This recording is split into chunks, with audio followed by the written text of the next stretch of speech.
I hate to say it, but I think HMRC, with regards to crypto regulation, might have just done the worst thing they could possibly have ever done.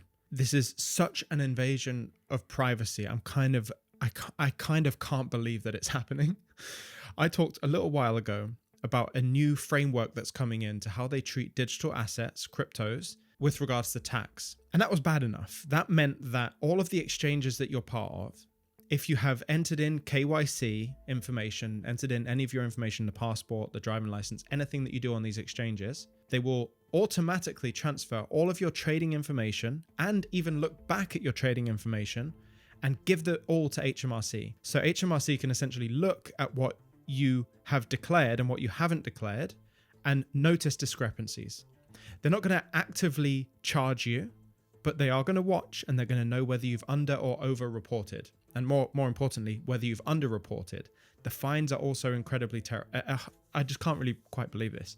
It's got worse. Basically, HMRC have a new system. It's an AI system. We have to be aware that AI is moving at incredible speeds, and the governments are starting to use AI in ways that are going to benefit them the most. The way that they're going to use it to benefit the most in terms of HMRC and tax is this new system called Connect.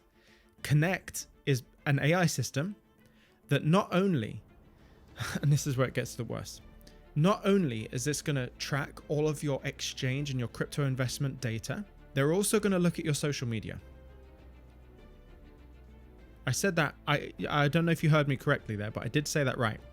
They're going to look at your social media accounts, your Instagrams, your Facebooks, anything that shows you and your lifestyle. So you might be asking, well, why would HMRC, a tax company, have to look at my social media? They're looking, literally, this is what AI unlocks for them. They're looking for your lifestyle habits and your lifestyle behaviors and in general what you're doing in your life and estimating how much it costs you to live that lifestyle.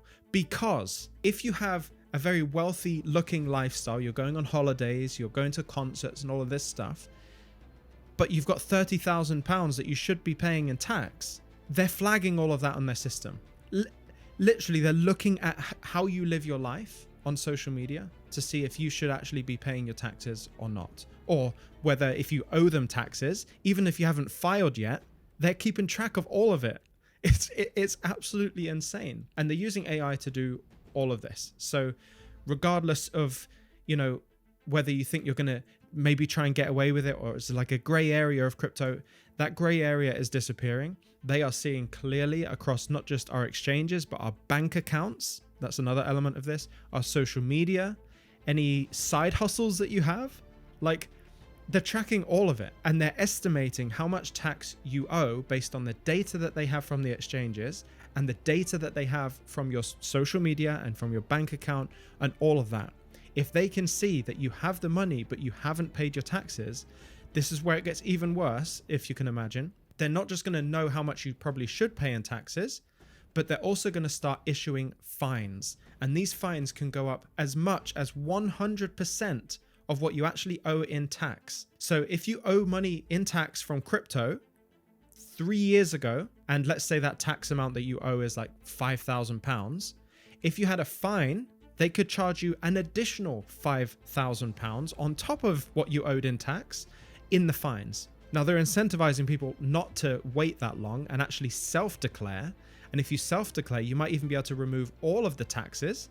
And they're doing us a favor with that. But what I want to say here is this is indicative of the view that I've had for a while, which is cryptocurrency, although born into this world of like, rebel against the governments and decentralization and all of that stuff. There will be a time, and it's fast approaching. It feels like this year it's coming for crypto in the UK specifically. But the governments are going to regain control of this. It's going to turn back into a centralized environment. They're controlling as much as they possibly can. And for me, this step, using that AI with the Connect system and looking at your social medias and your side hustles and all of that stuff, that is a step too far for me. And I don't think this is going to be a unique situation around the world. I think the UK is starting like this. I think the rest of the countries will follow. And that's terrifying. Truly, truly terrifying. It does beg the question, how much more upside is there in the crypto world? How much past this bull run, this exciting time that's about to happen, how much past that should we actually be excited about crypto? Are they going to take away the excitement, the opportunity, the feeling like we have hope to advance to the next stage of our financial situation? It feels like that every opportunity they take, they're going to try and take that away from us. I really cannot believe that they're looking that. It's like an invasion of privacy. Like, I feel like they shouldn't be doing that, but here we are.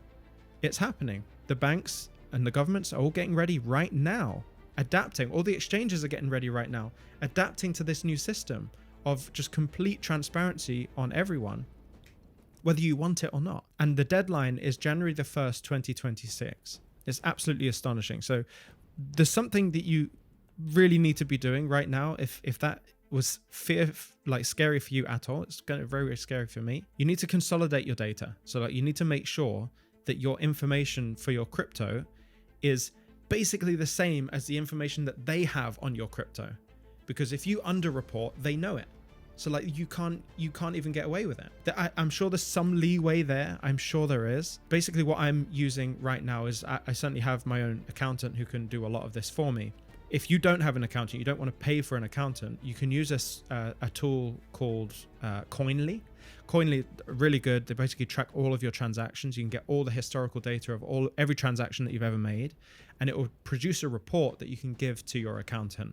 Like, really useful. There is a link below if you want to join Coinly. I think we both get something if you click the link. But yeah, I mean, all I can suggest right now is that this is evolving and getting deeper and changing all the time. So if you're interested, please do follow this account and subscribe, or whatever it's called.